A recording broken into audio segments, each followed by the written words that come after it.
Nós hoje vamos trabalhar um tema que vai falar de maneira mais próxima desse momento tão singular que a nossa humanidade está passando, o período da chamada transição planetária. Nós ouvimos muito falar sobre isso em doutrina espírita. Nós temos muitas notícias com relação a essa questão. É muito comum a gente encontrar na literatura espírita, lá ou cá, na obra de Kardec, fora dela, notícias sobre esse fenômeno. O que seria isso, na verdade?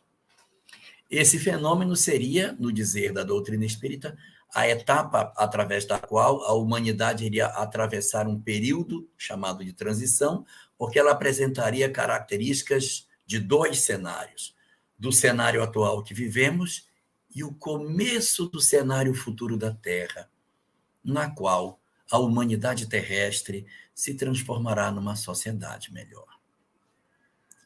Muitas pessoas, quando ouvem isso, têm a sensação de que o Espiritismo vem trazer essa informação de primeira mão, como se nós nunca tivéssemos ouvido falar sobre isso.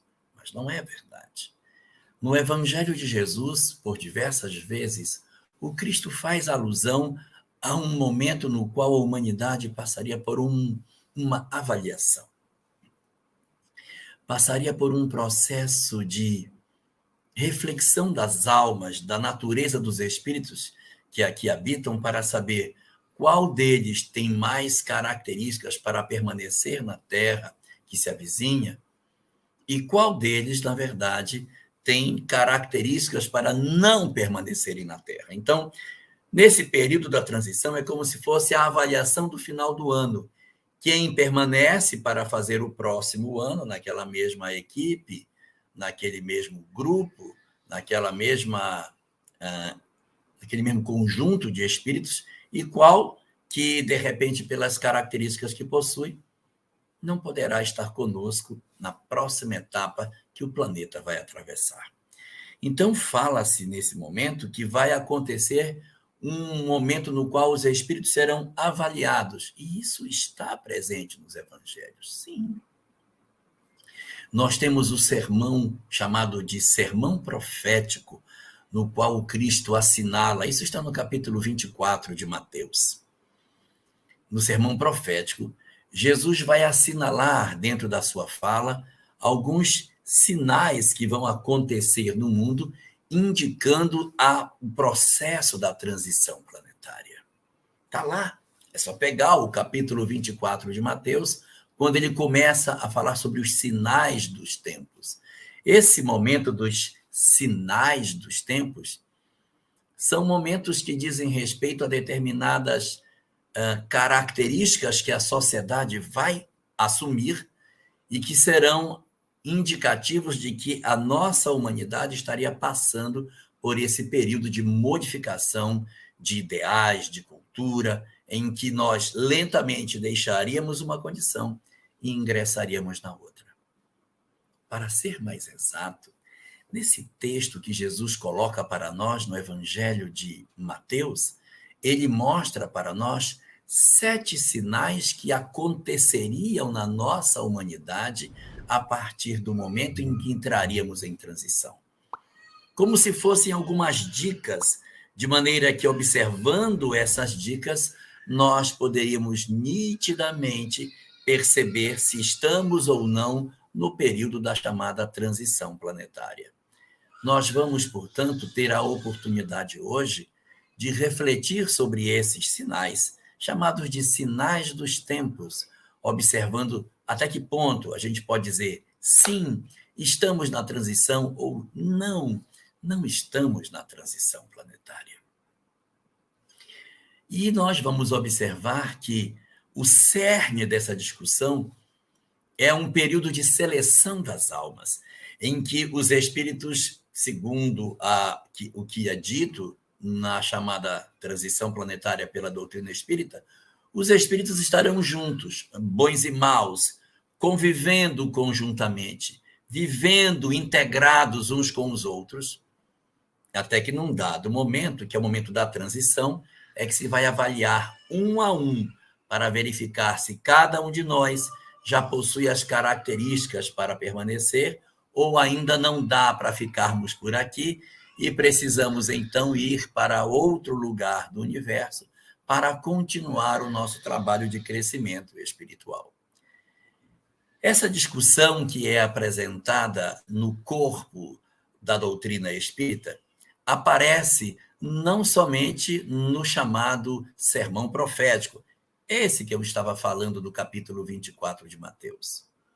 Nós vamos encontrar também no capítulo 13 de Mateus, uma sequência de 7 parábolas, inclusive, as chamadas 7 parábolas do reino, que vão falar sobre o que é o reino dos céus e mostrando quais são as características que esse reino dos céus possui. Lendo essas parábolas do reino, lendo o que está descrito no capítulo 24 de Mateus e fazendo a aproximação desses textos com aquilo que é apresentado no trabalho que a doutrina espírita nos oferece, nós percebemos uma harmonia muito grande entre essas ideias, nos dando conta de perceber que, pela leitura que fazemos, aquilo que está apresentado no Evangelho de Mateus é o reflexo, dentro do cristianismo, daquilo que nós temos em doutrina espírita. Então, vamos abrir essas páginas. Vamos ler o que está contido no Evangelho de Mateus, para entendermos sobre essas questões pela ótica da doutrina espírita. Diz-nos o Evangelho de Mateus, no seu capítulo 13, que no versículo 24 ele vai começar a segunda parábola. Ele vai contar, na verdade, 7 parábolas. Ele vai contar a parábola do semeador, ele vai contar a parábola do joio e do trigo, ele vai contar a parábola do grão, da semente de mostarda, vai contar a parábola do fermento, vai contar a parábola da pérola, depois da pérola escondida, depois vai contar a parábola do tesouro no campo e, por último, a parábola da rede. São 7 parábolas. Vamos pensar dessas, uma que é talvez, depois da parábola do semeador, a mais conhecida de todas elas, a chamada parábola do joio e do trigo. Essa parábola, que é do Evangelho de Mateus, capítulo 13, começa no versículo 24. Não confundir capítulo 13, versículo 24, com o capítulo 24, onde está contido o sermão profético. Mas, no Evangelho de Mateus, diz assim, que Jesus, cercado das pessoas que estavam em volta dele, disse: o reino dos céus é semelhante ao homem que semeia a boa semente no seu campo. Então, tem um homem que coloca no seu campo a boa semente. Se é uma boa semente, é porque é uma semente que vai produzir fruto. Ele vai plantar a boa semente.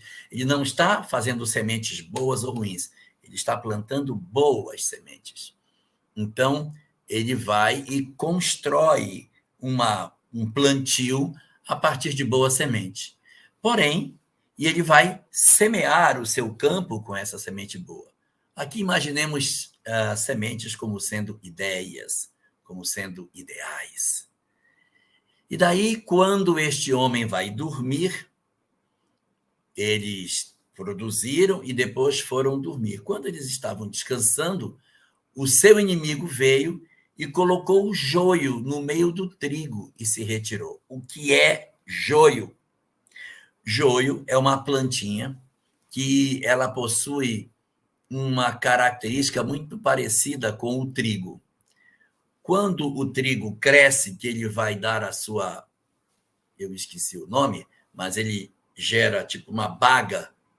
Como é o nome mesmo? Eu esqueci, mas vocês sabem o que é.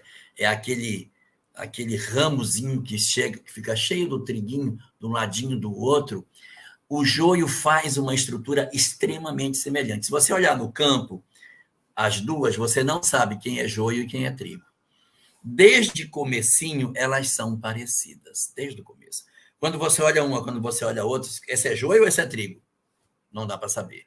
Então, conta na parábola que quando esses homens foram dormir, o inimigo deles veio e semeou o joio no meio do trigo. O joio é muito parecido, mas tem uma diferença. Ele não gera nada.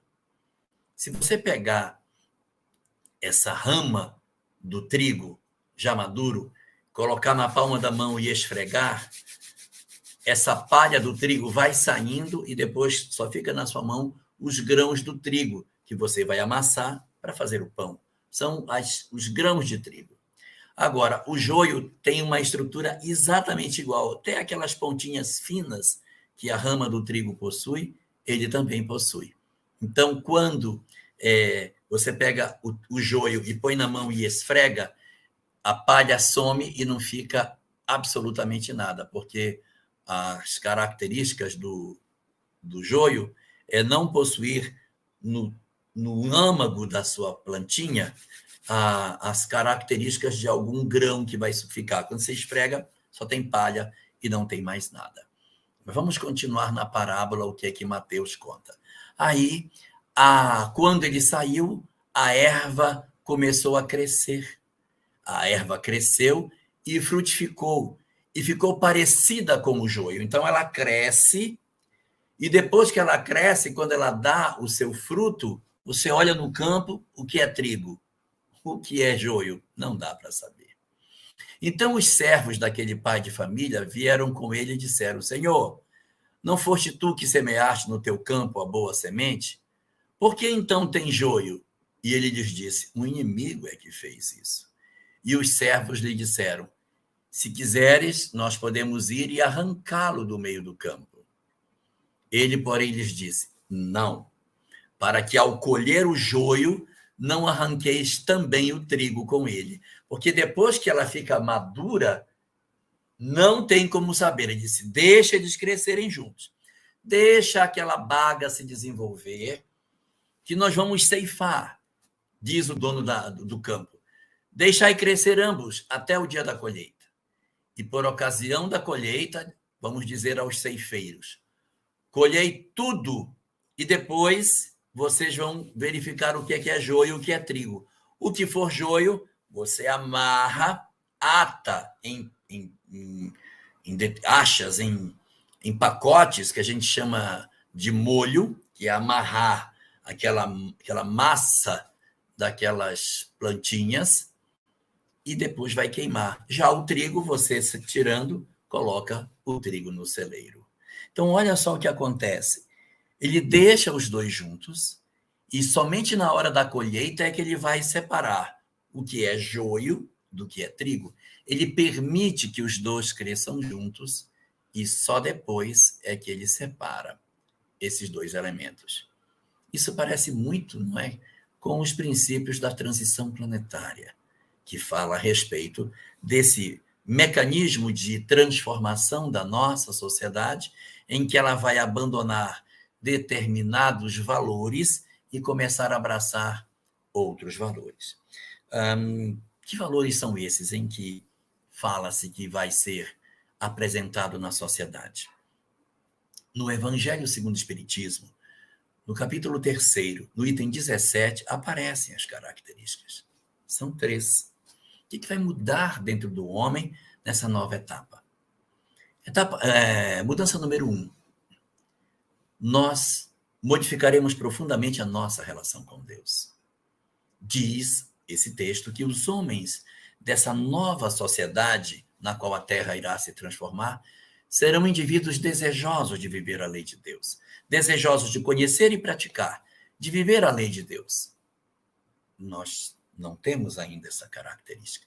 Nós temos uma parte da nossa sociedade bastante grande que não acredita na existência do Criador, não acredita na existência de Deus e, consequentemente, não vai praticar lei nenhuma, porque se eu não acredito que exista, eu vou praticar o quê, meu Deus do céu? Então, muitas pessoas na Terra hoje não creem e, portanto, não existe o que cumprir. Existe um segundo grupo que crê, mas apenas crê e não está interessado em mudar a sua vida em função da sua crença. Você crê? Creio. E aí? E aí que continua tudo igual. Isso não me incomoda, isso não me mexe. Eu não tenho nenhuma preocupação com isso. Então, um primeiro grupo não crê. O segundo crê e não quer fazer nada com o que crê. E eu tenho um terceiro grupo que crê e quer fazer. Só que quer fazer do lado de fora do seu eu. Cultos exteriores, rituais, liturgias, paramentos, sacramentos, mas vivência verdadeira de uma relação com o Criador, nós não vamos achar. E onde é que nós achamos isso? É nos templos religiosos, numa vida de devoção a Deus, num processo de sacralidade da existência? Não necessariamente. Mas essa relação desse amor a Deus, você representa na paixão pela natureza. Cuidar do meio ambiente, amar os animais, cuidar daquilo que está em seu derredor, não destruir o planeta em que vivemos, não jogar lixo nos córregos, ter uma preocupação de manter a harmonia da natureza, apaixonar-se por aquilo que Deus criou, gostar de estar em contato com a natureza, sentir prazer em sentir-se parte integrante da criação. O chamado amor a Deus não é uma relação teológica, é uma relação de intensidade no propósito de integração da criatura humana com aquilo que nos circunda como sendo manifestação do Criador. Não faz o menor sentido nós dizermos que amamos a Deus se nós conspiramos contra a harmonia dessa natureza, se nós não agimos de maneira a fazer sentido aquilo que nós dizemos amar. Então, a primeira característica, e nós estamos um bocado longe dela, é essa. Composta por aqueles que creem, querem fazer, fazem um culto, mas o culto é interno, não é externo. É um processo de amor verdadeiro a Deus e tudo aquilo que ele criou. Essa é a primeira característica. Nós temos pouca gente nesse ideal. Cada vez tem crescido mais, a gente cada vez encontra mais pessoas integradas com a natureza, mas apaixonadas pelo existir. Mas ainda tem muita gente distante desse ideal. Vamos para o segundo, ver se a gente tem. A segunda característica que a nova sociedade vai ter: acentuado senso de justiça. O que é um senso de justiça?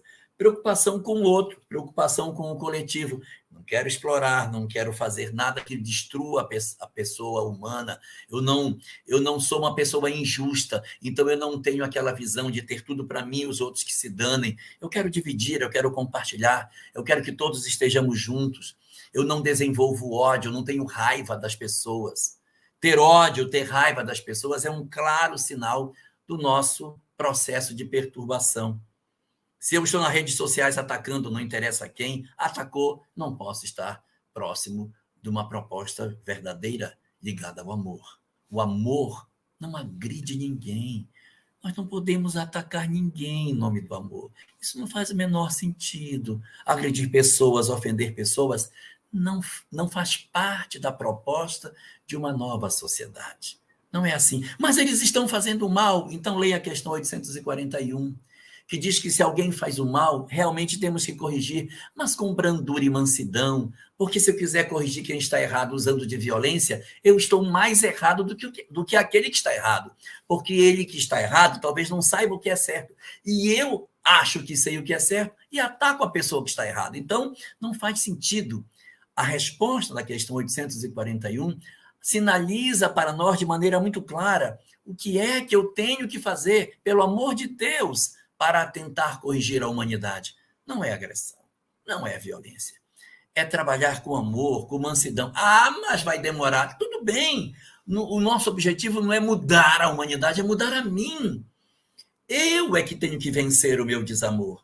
E eu vou trabalhar porque se na tentativa de pregar o bem eu passar a agredir as pessoas, não dá para entender que bem é esse. O bem só é bem quando ele é bom. O bem que faz o mal não é bem, pelo amor de Deus. Então, o acentuado senso de justiça é a visão do coletivo, do partilhar, do integrar, do amar ao outro, independente de quem seja. É nós verdadeiramente amarmos a todas as pessoas. Tá longe esse aí, ó. Tá longe.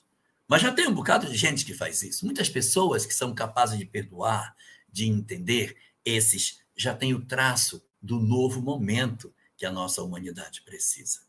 E a última das características é a vitória sobre as nossas paixões.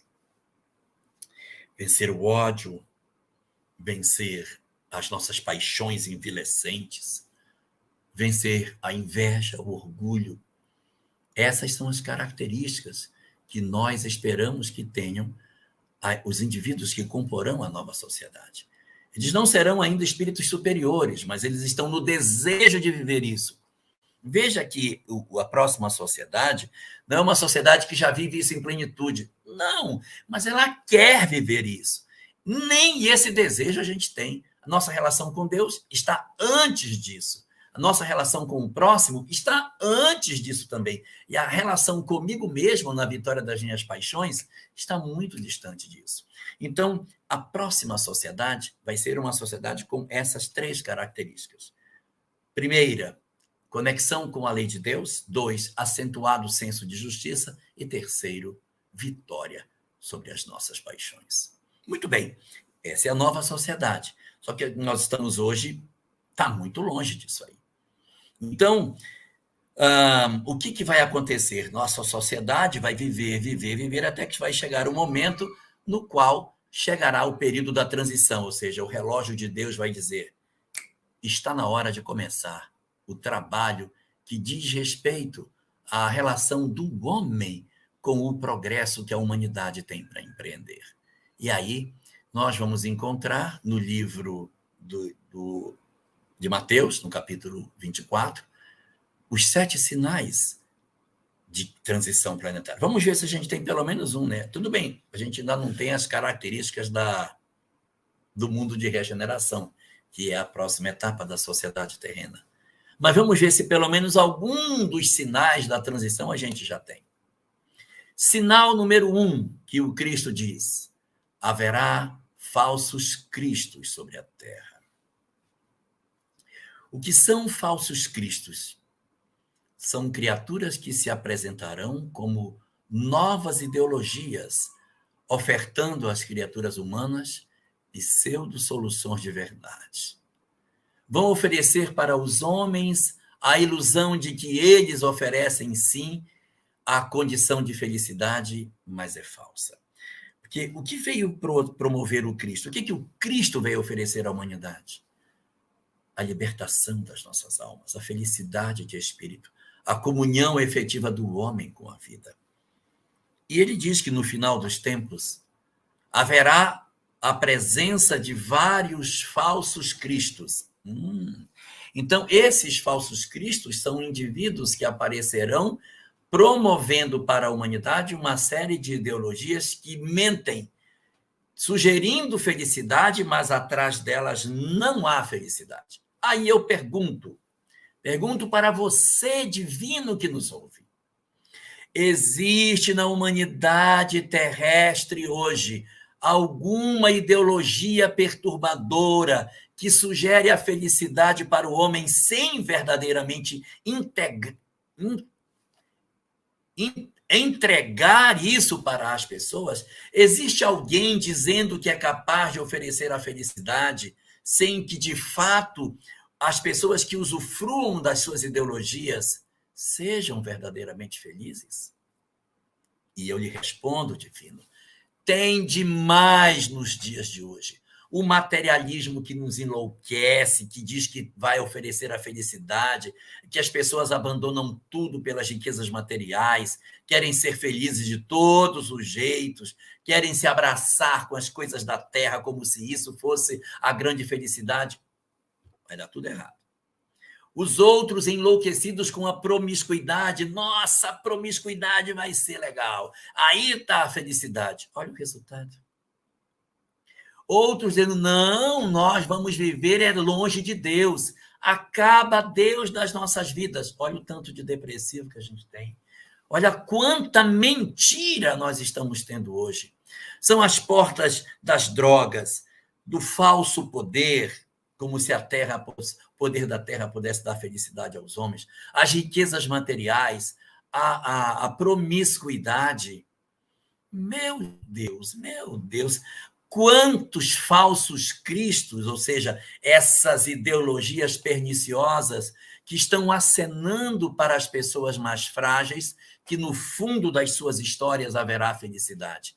E olha o exército de miseráveis, de infelizes e de desgraçados que as ideologias hoje apresentadas na Terra estão fazendo de vítimas.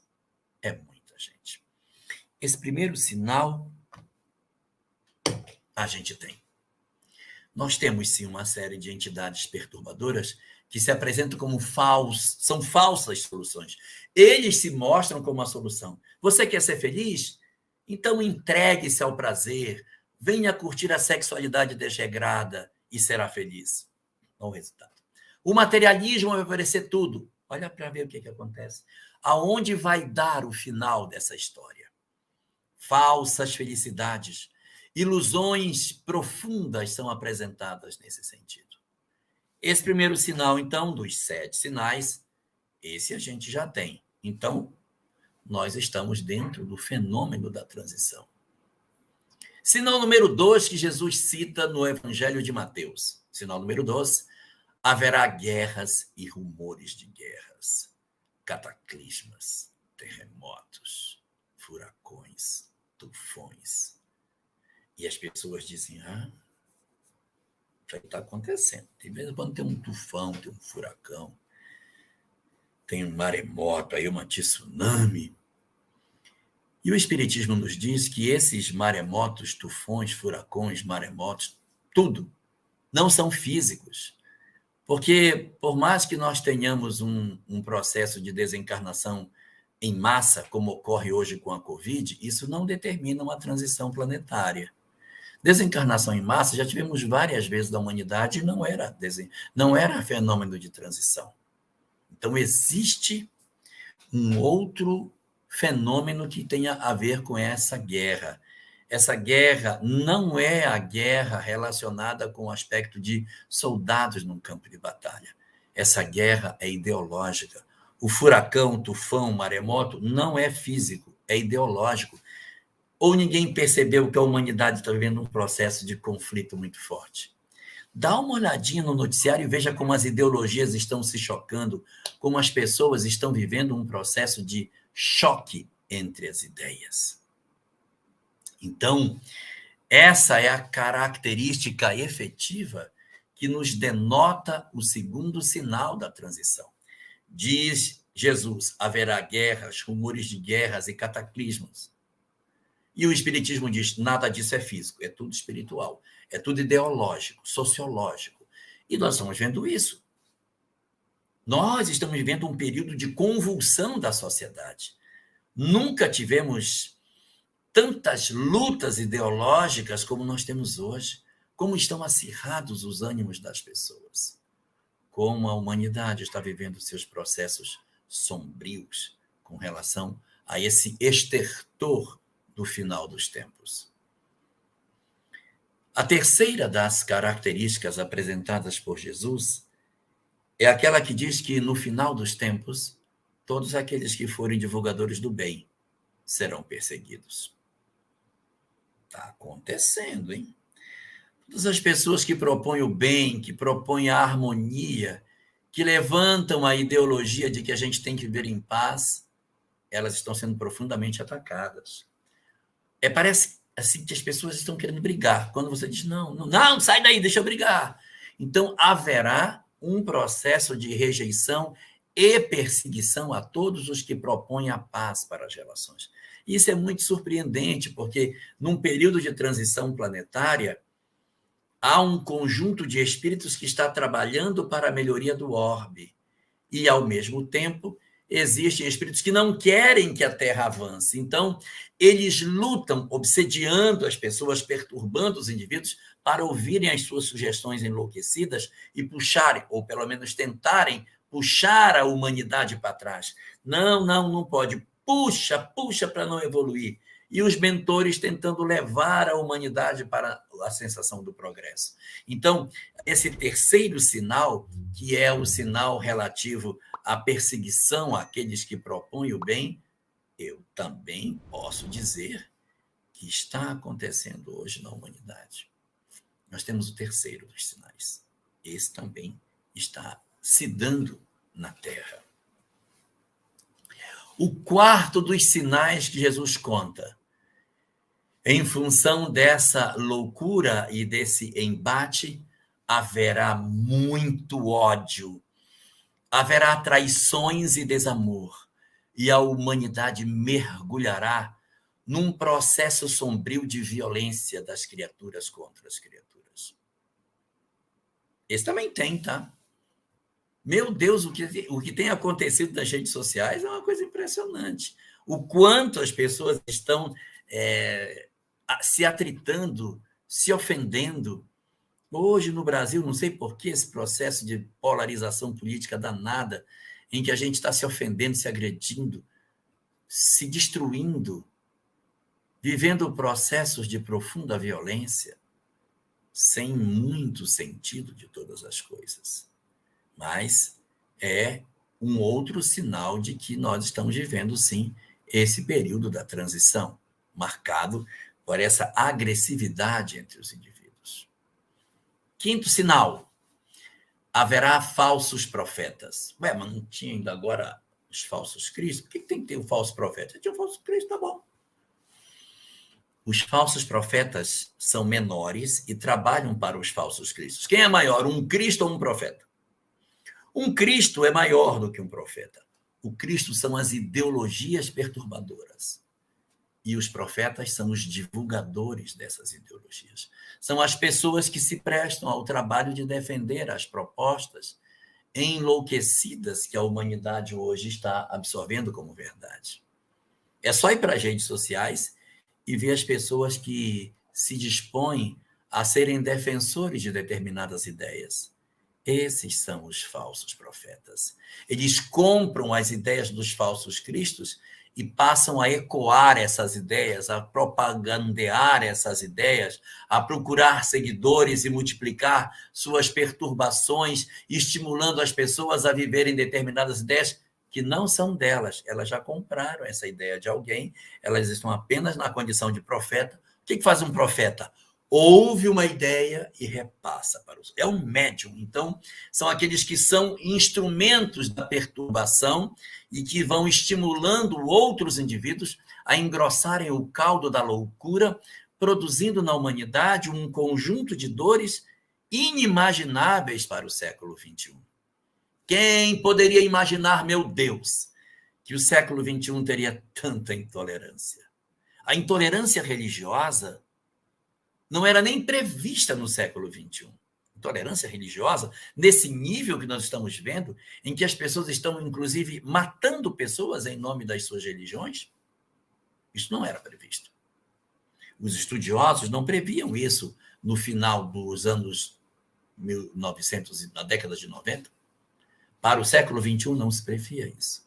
Intolerância racial, voltando, não faz sentido. Intolerância política, as pessoas estão se odiando politicamente. Meu Deus, que maluquice. Como é que pode a gente estar vivendo isso no século XXI? Por quê, meu Deus? Por quê?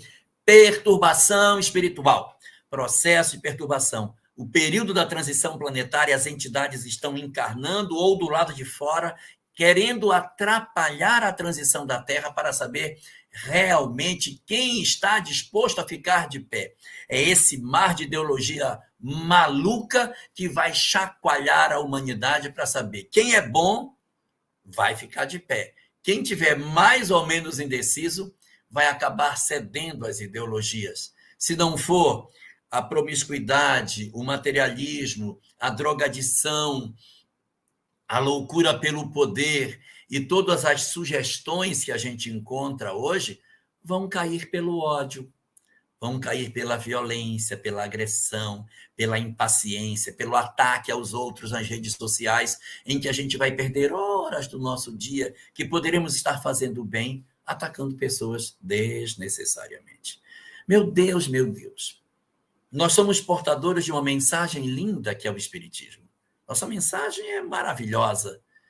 Nesses tempos de Covid, quantas pessoas não poderiam ser consoladas com a informação da imortalidade da alma, com a informação da transição planetária, de que Deus está no comando de todas as coisas?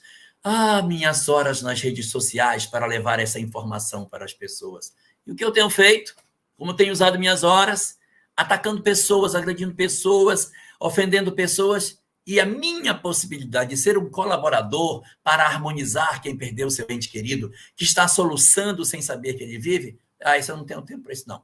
Eu tenho tempo para atacar os outros, para agredir pessoas. Se eu estou por essa via, eu também sucumbi à loucura do tempo moderno e fui como que tragado pela perturbação dos tempos da transição planetária e agora estou sendo levado de roldão na loucura da perturbação do ódio e do desamor, tão frequente nesse nosso período de loucura espiritual.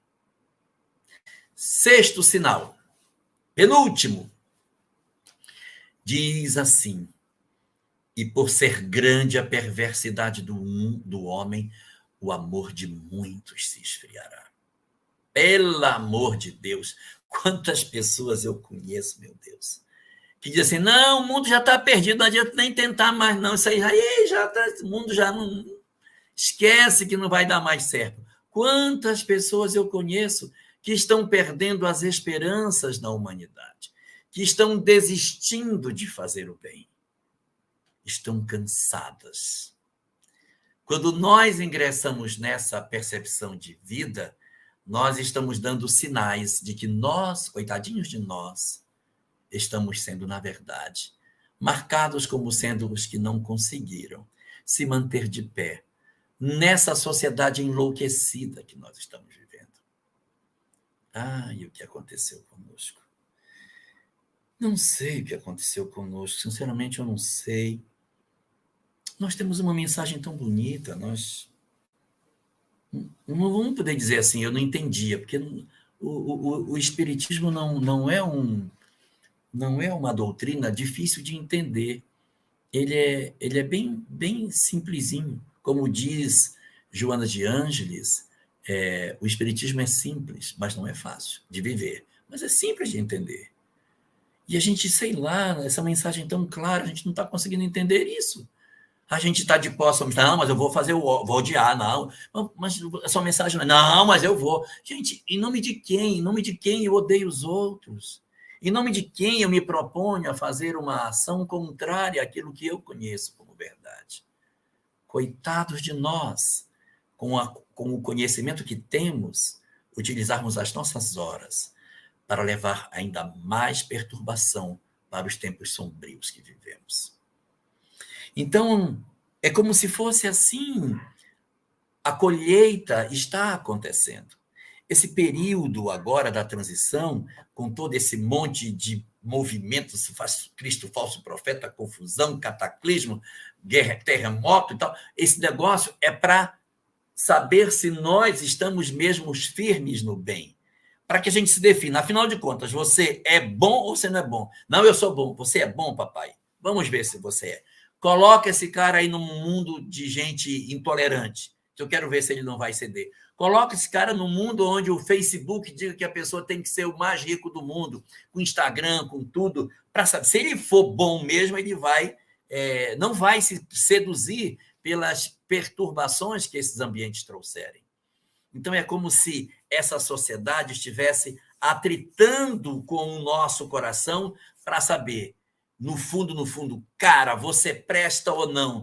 Você é alguém que vai dar alguma coisa ou você é só conversa fiada? Você é só palha. Você não é nada.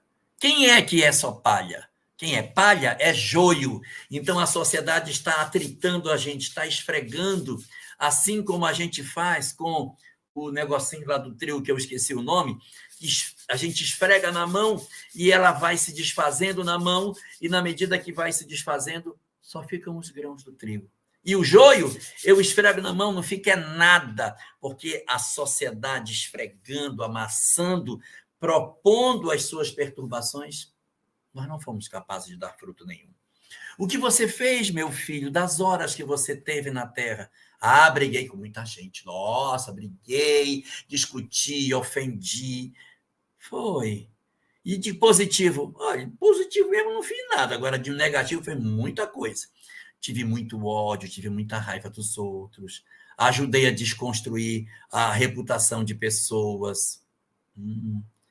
Então, o que fizemos? Não cuidamos das nossas famílias, não cuidamos das nossas relações familiares, não fomos capazes de resgatar os laços de desafeto rompido, não conseguimos verdadeiramente desenvolver o dom de resgatar um pai, uma mãe, um irmão, um cônjuge ou um filho que se perdeu por algum labirinto da vida. Então, quando, por algum motivo, a gente vive esse tipo de experiência dolorosa, em que a gente, atrás das ideologias que nos perturbam, deixamos de viver o que o Espiritismo nos propõe, nós estamos dando sinal de que nós não somos almas maduras. E o que vai acontecer conosco? Bom, o que vai acontecer?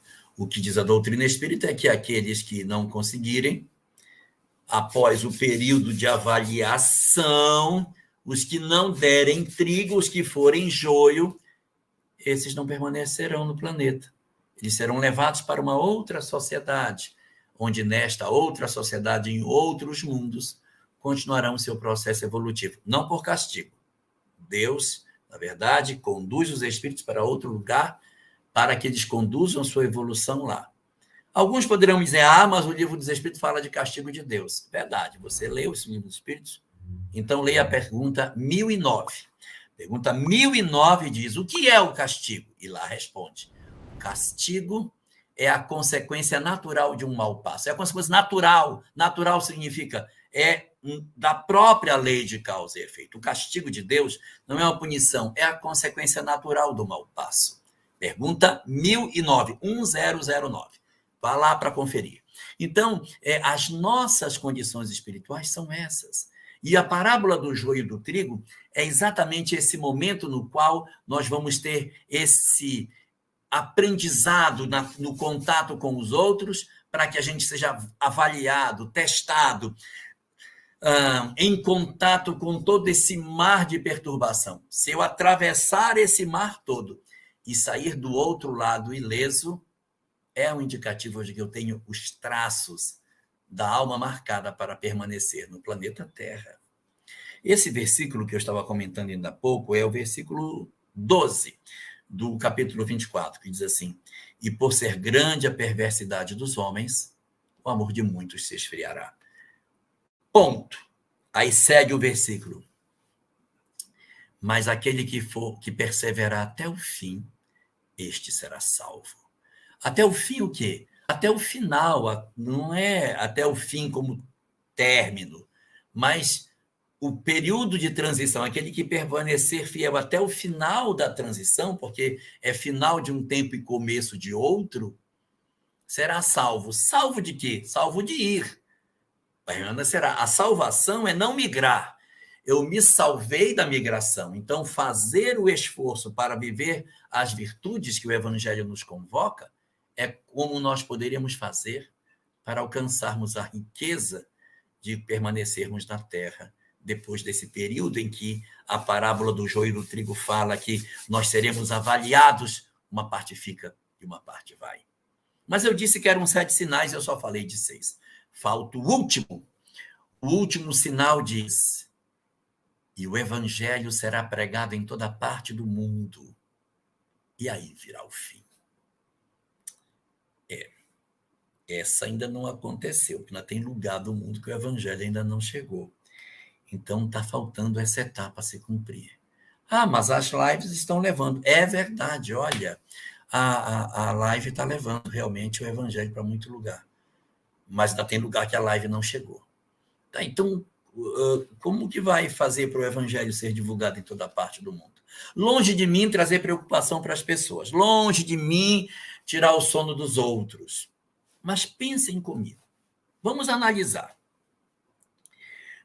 Faz algum sentido para vocês você ter uma única nação no mundo, que é o Brasil, com tanto espírita dentro dela e com tão poucos do lado de fora?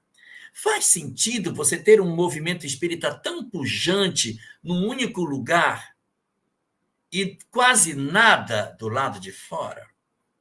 Faz sentido que aqui as pessoas façam mestrado, doutorado, pós-doutorado em espiritismo, um movimento espírita incrível, literatura abundante que não consegue nem ler. Os outros povos doidos para ter um livrinho, para poder já ler não sei quantas vezes o mesmo livro, porque tem pouca coisa na língua deles. Aqui, a gente não vai dar conta, se passar a existência inteira lendo, não vai ler tudo que já foi produzido.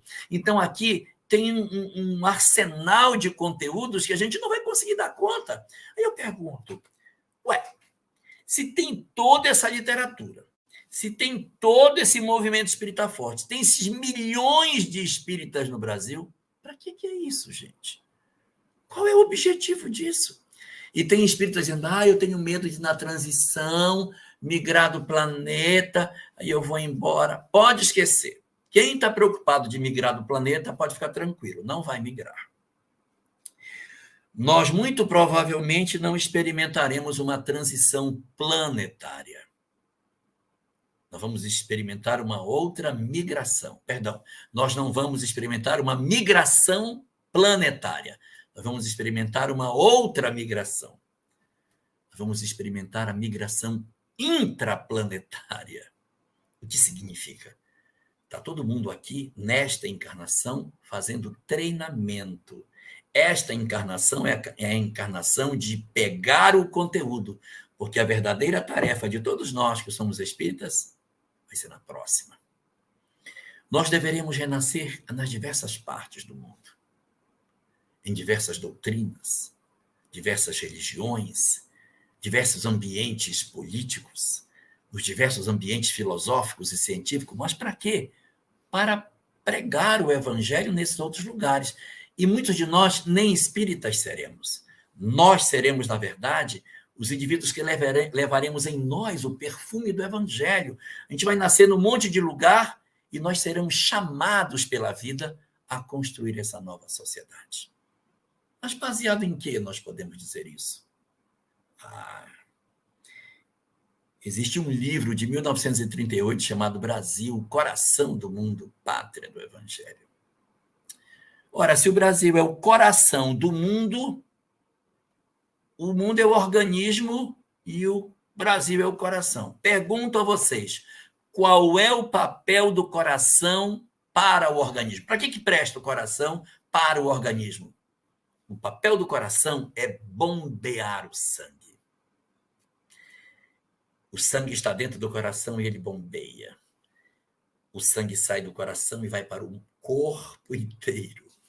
Então, o que nós estamos percebendo de tudo isso? Que o coração do mundo vai bombear o sangue que somos nós, nos derramando pela Europa, pela Ásia, Oceania, por diversos lugares do planeta, pela Ásia, pela África. Nós vamos nos espalhar pelo planeta. Essa coisa de estarmos todos juntos como agora é nesta encarnação só. Então, vamos nos munir de todas as armas, porque quando chegar a hora de nós fazermos a seleção das nossas condições, nós poderemos efetivamente realizar uma grande mudança das nossas vidas a partir da hora que os nossos corações se identificarem com essas questões. A transição planetária não tem data marcada para acontecer. Vejam o item 267, parágrafo 8º do Livro dos Médiuns. Toda previsão com data marcada é indício de mistificação. Fiquemos atentos sobre isso, porque o relógio de Deus não tem ponteiro. Mas nos esforcemos, porque não sabemos quando essa existência vai acabar e quando seremos convocados para o grande trabalho de semeadura do Evangelho em outras partes do mundo. Porque o último dos sinais e o Evangelho será pregado em toda parte do mundo, e então virá o fim, assim disse Jesus. Então, para que se encerre a transição, nós deveremos dar o nosso contributo de levar essa mensagem, sendo trigo e não sendo joio, para espalharmos a verdade espiritual sobre todas as faces do planeta. Queria fazer só um comentário sobre o seguinte: como é que acontece a transição planetária? Tem muita gente que acha que a transição é uma virada de chave. A humanidade está no estágio A, dorme todo mundo, quando acordar no dia seguinte, virou. Não é assim. Como diz Emmanuel, o evangelho ele se espalhará sobre a terra palmo a palmo, coração a coração. Cada pessoa, cada indivíduo que diz, não quero mais odiar, eu quero perdoar. Não quero mais fazer o mal, quero fazer o bem. Quero procurar viver com Deus. Então, quando cada indivíduo faz a sua mudança, ele é alguém que muda. Então, cada um que muda vai fazendo a transformação do planeta. Vamos imaginar que o planeta está todo no escuro, todo no escuro. Aí eu digo, eu não quero mais odiar, eu quero perdoar as pessoas. Aí eu me acendo, como se fosse uma lâmpadazinha que se acendesse. Aí o outro vai acendendo, vai acendendo. À medida que ele vai se acendendo, um aqui, outro lá, outro aqui, outro ali, aí o planeta vai ficando iluminado. Num certo momento, ainda que existam pessoas ainda apagadinhas, ele já está razoavelmente iluminado. É assim que se dá. São ilhas de regeneração que vão se juntando, se juntando, se juntando, e quando você perceber, o planeta se transformou. E isso faz sentido quando nós percebemos a fala do Cristo que diz assim: brilhe a vossa luz. Então, cada um de nós acende a sua luzinha e se transforma ele, indivíduo, em uma pessoa de regeneração. O mundo não é de regeneração, mas eu já sou. Que o que importa não é o mundo ser, sou eu. Porque, a bem da verdade, divino, não é o mundo que se torna de regeneração, é a humanidade que está nele. Então, quando nós nos transformamos, cada indivíduo, a humanidade vai se transformando em regeneração e, consequentemente, de maneira bastante lenta, a humanidade vai fazendo seu trabalho de mudança, de alteração de suas características. É palmo a palmo, coração a coração. Senhor dos nossos corações, tua misericórdia infinita retirou-nos da ignorância para que não mais viéssemos a sentir prazer na convivência com o mal.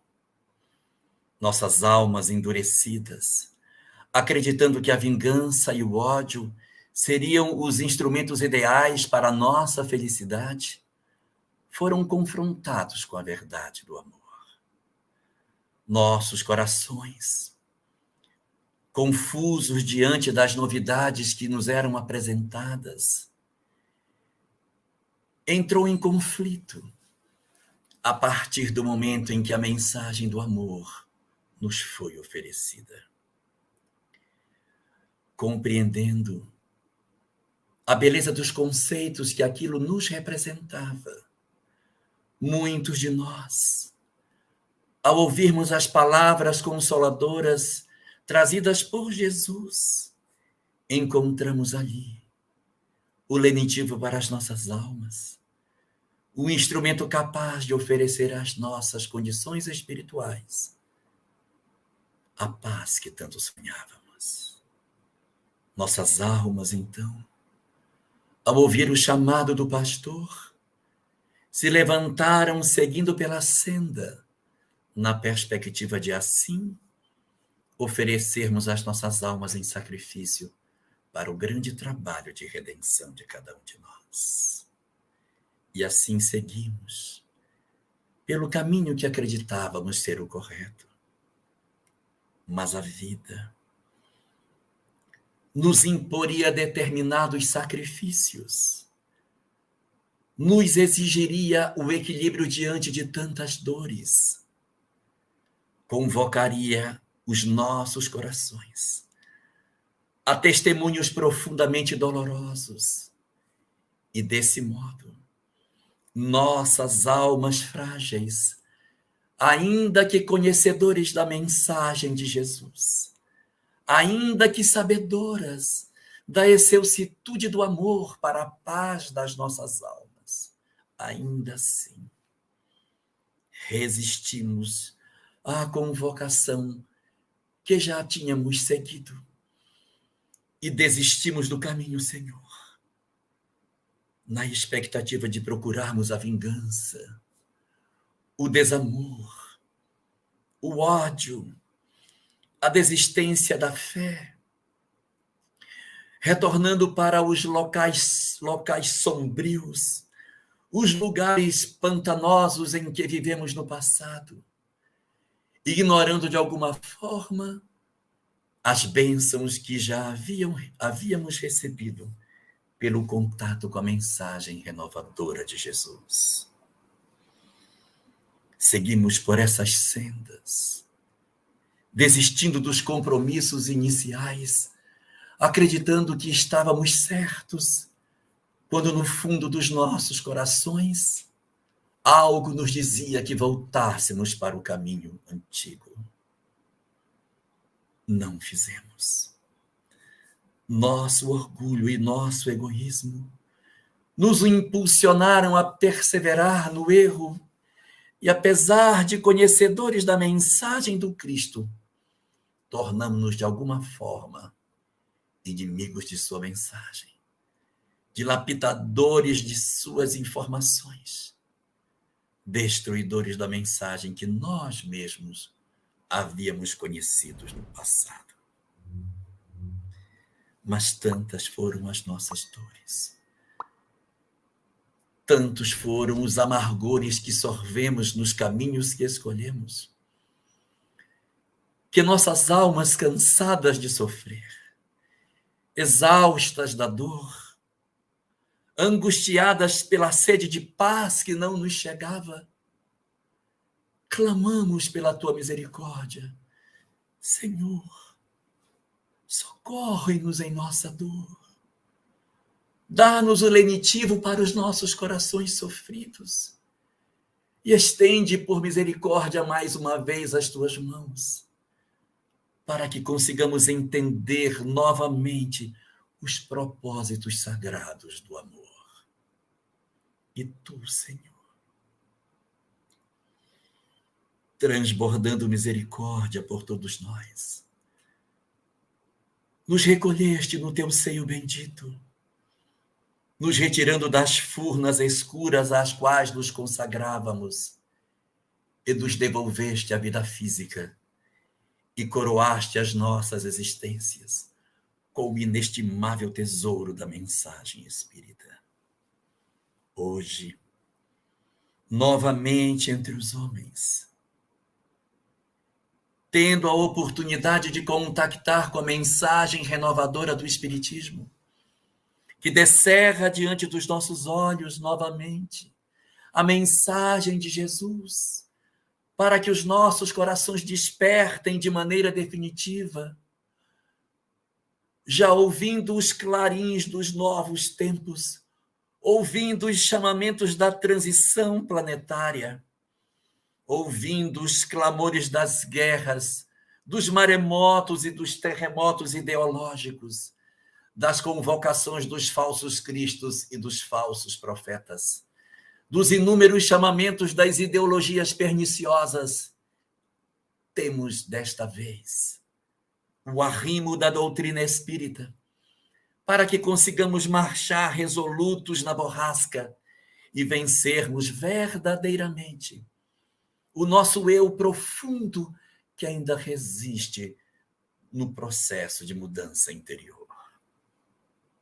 É por isso, Senhor, que neste momento comparecemos diante de Ti, para Te rogar que Tu nos abençoes, a fim de que não percamos esta última oportunidade que Tu nos concedes nestes tempos, para que despertemos para o amor, para que nos desembaracemos do ódio, para que marchemos verdadeiramente firmes e resolutos no propósito de amar de verdade e de entregarmos os nossos corações, enfim, ao grande objetivo da vida.